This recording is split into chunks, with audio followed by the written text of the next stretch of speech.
Tout d'abord, permets-moi de vraiment de saluer les contributions de mon ami Mbouch. Et je pense que c'est très important aussi que dans le rapport, parce que je pense que l'atelier, il faut documenter ça, soit à travers le support audiovisuel, etc.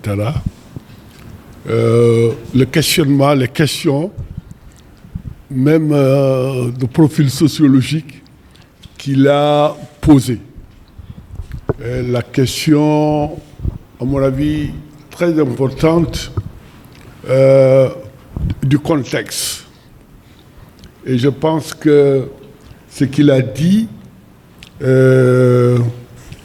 ce que Madame a dit et le philosophe, parce qu'il y a le prof d'allemand et le prof de philosophe Ndiaye, je pense que c'est très important. Et j'ai beaucoup appris aussi, à mon avis, sur la colonialité. Et ce qu'il dit, est-ce qu'on peut parler de conflit générationnel ou plutôt parler de contexte? Je pense que ça aussi, c'est à saisir, plus tous les éléments posés par Mbouch.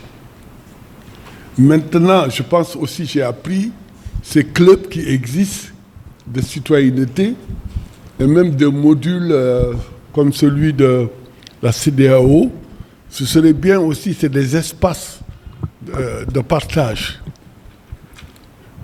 Ce que je dis à cette nouvelle génération, nous aussi, les programmes qu'on avait, c'était dans les écoles, c'était des programmes de maintien de notre aliénation culturelle. Et même quand il parlait de nous en tant que colons ou néocolonialistes. Nous sommes allés chercher, je vous dis, c'était interdit. Maintenant, on peut lire tous les ouvrages.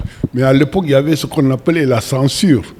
Même des films, des œuvres d'art étaient censurées.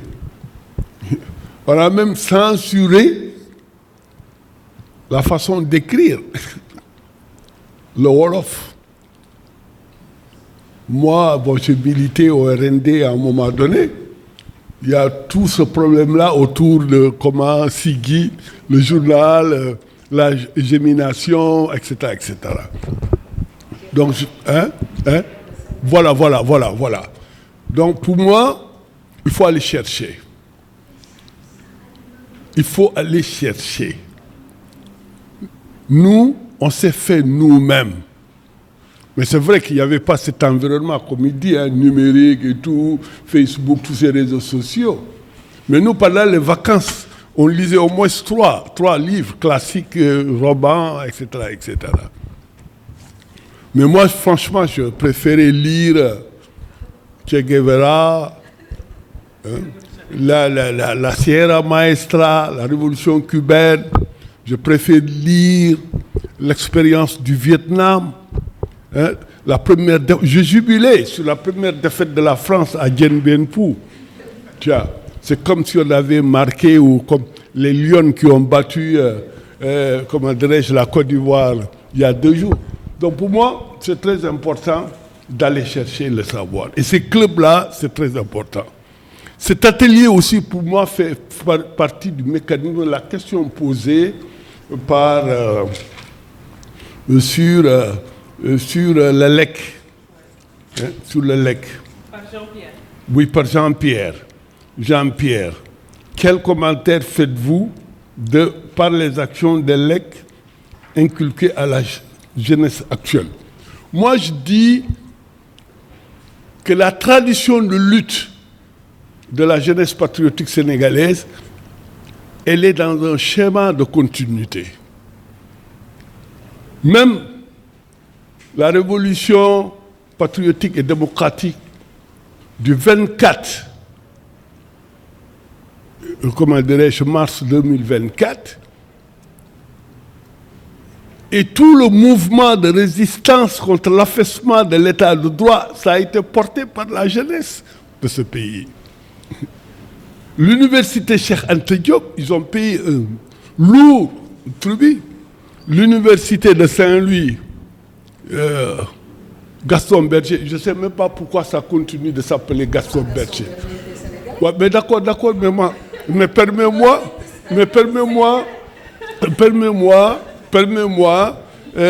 permets-moi, professeur, de poser des questions. J'ai dit, en 2025, avoir une université qui s'appelle, dans le Toudou, Gaston Berger, ça me pose des problèmes. Tiens.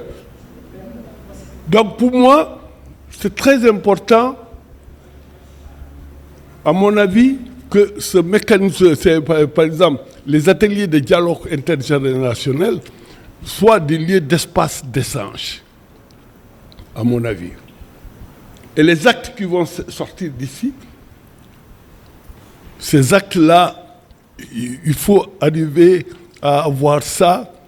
Et Senghane a posé la question, c'est que nous aussi, on n'écrit pas, on ne partage pas nos expériences. Bon, sur mai 68, il y a Bakili qui a écrit, et le professeur Bakili. Bon, moi j'ai écrit un petit peu, mais il n'y a pas eu tellement d'écrits sur ça. Nous, on attend des années et des années pour écrire. Oui, mais pour le livre, moi, le livre que je connais sur mai 68, c'est Ablaye Bakili. Et Bakili, il écrit comme historien. Moi, quand je parle de mai 68, ce qui m'intéresse beaucoup plus le mai 68, c'est les aspects sociologiques de révolution culturelle. Donc, à mon avis, nous aussi, il faut qu'on partage nos expériences. On doit écrire. Le professeur Pella a beaucoup écrit, je pense. Mais il faut qu'on vulgarise. Et les hommes ne lisent pas les femmes. Ça c'est... Bon, ouais, voilà. Bon, maintenant, donc je demande aux hommes, en commençant par moi, de lire les femmes. Je fais le serment, Paul, désormais de lire. Non. Oui. Bon, maintenant, à mon avis, il y a des méthodes modernes. C'est à vous aussi, jeunes, de venir nous voir, nous enregistrer. Des vidéocapsules. Bon, il y a l'intelligence artificielle. Bon, moi, il y a quelqu'un qui m'a abordé il n'y a pas longtemps, qui m'a dit je vais venir, parce qu'il a écouté mon émission Sud FM avec Baye Oumar Gueye. Question-réponse. Donc pour moi, franchement, c'est ce que tu disais tantôt. Mais moi, je ne suis pas dans une approche manichéenne. Oui, machin vieux, des fois même c'est de la discrimination. C'est comme si les jeunes n'aspirent pas à vieillir. Alors que pour nous, avoir cet âge, moi j'ai 78 ans, pour moi c'est une chance inouïe d'être là. Moi, celui qui m'avait dit que j'allais être là le 24 mars, lui, avec la réponse qu'on a apportée, je parle de la société civile, à l'affaissement de l'état de droit avec les F24, a reçu une élection, qui m'aurait dit, j'ai voté ici.